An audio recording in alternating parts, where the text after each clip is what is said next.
My name is Julia Kamau and I work for Seed Savers Network as the head of programs. So Seed Savers Network, we are a local civil society organization and we are now 14 years. We started back in 2009 and we work across the country. Our main office is in Gilgil, Kariandusi area close to Lake Elementaita, and we also work in other counties, Baringo, Turkana, the western part of Kenya also, Kakamega, and we have an outlook to serve the entire country, national, and also hopefully regional, because we are working with other partners regionally, and our aim is also to be able to ensure farmers' rights are included and communities are climate resilient. So as Seed Savers Network, our mission actually is conservation of agrobiodiversity. So communities are losing their local foods at a very alarming rate. As a network, we are coming to bridge that gap by working together with communities to ensure they are growing their food in an agroecological way. So that way they are able to be climate resilient. You see how weather is changing every other day. The rains are not predictable anymore. So with agroecology farming as a practice, and also with using local seeds, they are adapted to the climate. So we've seen communities are climate resilient because when everyone else is losing their food, for them with what they have used, their local seeds, they are able to harvest, including maize. Food system is an entire system. So we are not talking only of seeds. It's a whole value chain. So what we do, and in our training center here at Gilgil, whenever our farmer groups come, we have a full module of, we start with dialogues on the why, about food sovereignty. We talk of issues of, as a country, as Kenya, are we food sovereign? And food sovereign means, are we independent or we are depending entirely on external people, especially like on our production on seeds. Mostly we import a lot of seeds. So that is the first conversation of why. Why are we doing seed saving? And as they do production, the other question comes of market access. That is also another discussion we have as a training center. So apart from just talking about conserving, we have an innovation that as a network we are doing, where we are talking of conservation through utilization, because like I mentioned, communities are losing their local foods, and the reason is they are not utilizing. So the question is, what can we do together with communities to utilize our local foods?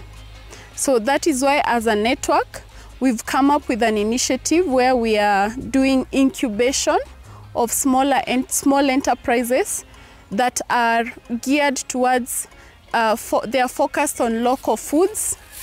And the idea is to ensure utilization of these foods through these enterprises by value addition and all. That's why as a network, we have an incubation space. And currently we have incubated 2 enterprises. One is located in Gilgil. We have another one in Baringo. The one located in our main office here, it's called Nyakazi Organics. It's an enterprise by youths, and it's currently working on 2 main value chains, the African indigenous vegetables and the mushrooms. I'm Kelvin Jenga. So Nyakazi Organics is a social enterprise, and first of all, we are incubated by Seed Savers Network. They have an incubation program where they welcome youths who have business ideas. So we were first to benefit from it. Yeah, so what basically Nyakazi Organics does or tries to solve in the society. So first of all, we have post-harvest loss. So our farmers who do organic farming, they experience a lot of post-harvest loss. Secondly, we have a lot of our youths who are unemployed in our society. And lastly, we have busy scheduled people who don't have access to our healthy vegetables and they want to eat healthy. So what Nyakazi Organic does, we first of all provide a market to our small scale organic farmers. After that, we value add to the vegetables, that is dehydrating them, packaging, that is increasing their shelf life. And then we supply to individuals who are health conscious and want to eat our healthy vegetables. It's a circular economy, so we rely with Seed Savers Network, and mainly the farmers who supply us, they must be within the Seed Savers Network. We have a network of around 150 farmers who supply us with vegetables week in, week out. So that ensures we have a good flow of vegetables. We have to communicate with the farmers, and when they send their vegetables, they are organized in farmer groups. They have to pick a few individuals in bulk and then they supply us. So we are dealing with a farmer group. Yeah, so once the vegetables are here, we have a production process where we have vegetables. We have a whole space where we sort our vegetables, that is separating stalks from the leaves. After that, we have a few sinks where we do thorough cleaning, 2 sinks. That sink, we introduce a source of heat where we have a gas. That process is known as blanching. So in the blanching process, water is already boiling and then we dip our vegetables for a maximum of 5. After the minutes are done, we now dip the vegetables in cooling water. So that is already cold water, we cool and then we head into our dryer. So in the dryer, in a good sunny week, the vegetables take 2 to 3 days, but in a rainy week, it can stay up to 5 days. And after the normal 3 days, the vegetables are ready for packaging, and immediately after packaging, our vegetables have a shelf life of 15 months. So here at the center, we also have a big nursery, a tree nursery. And the idea here is to have agroforestry, so integrating trees and crops in farmers' farms. So we have trees, which also is a replica in farmers. So we also train them on how to do tree seedlings. We also have community seed banks where we also put, we have conserved trees, fruit trees and all. So some of the varieties of trees we have in the nursery mostly are indigenous local trees, which mostly when you visit several nurseries, you may not have them.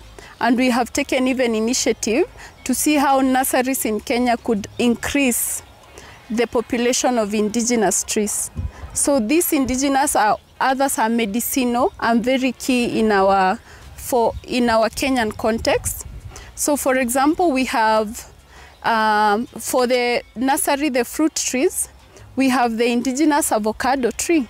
So I know right now we are often mostly going for Hass avocado, but the question is, how do you get Hass avocado? So the process of getting Hass avocado, you have to use the root stock of the indigenous trees. So if you are all planting Hass, the question is, who is conserving the rootstock? As a network so far right now, we have over 105 community seed banks in the country. So, and we are happy because this is the movement we are creating, and as a network, this is what we want to see. We want to see communities that are food self-sufficient with food, because right now what is happening, the cost of production is very high because of the input costs. So when we talk about seed banks, community seed bank, they are coming in to bridge that gap. We have small-scale farmers who are actually dying of hunger because they cannot afford inputs. Seeds are very expensive.